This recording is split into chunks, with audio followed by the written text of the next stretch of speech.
நெய்ச்சோறு தாளிச்சா. இந்த combination try பண்ணியிருக்கீங்களா? Try பண்ணலனா, இப்பவே இந்த ரெசிபிய சேவ் பண்ணி வச்சுக்கோங்க.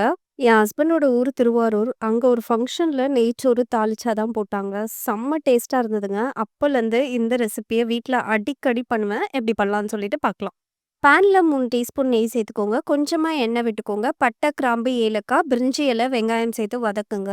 வெங்காயம் கண்ணாடி பதம் வந்தா போதும். 1 டீஸ்பூன் இஞ்சி பூண்டு பேஸ்ட் சேர்த்து வதக்கிடுங்க. ஸ்லிட் பண்ணி நான் ஒரு 5 பச்சை மிளகாய் சேர்த்துருக்கேன். நல்லா வதக்கி குடுத்துருங்க. கை நெறைய புதினாவையும் சேர்த்து நல்லா மிக்ஸ் பண்ணிடுங்க.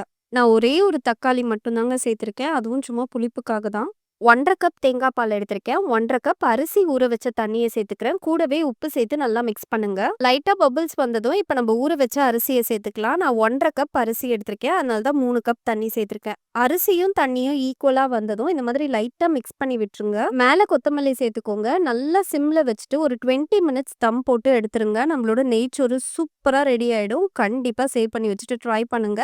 என்ஜாய் பண்ணுங்க.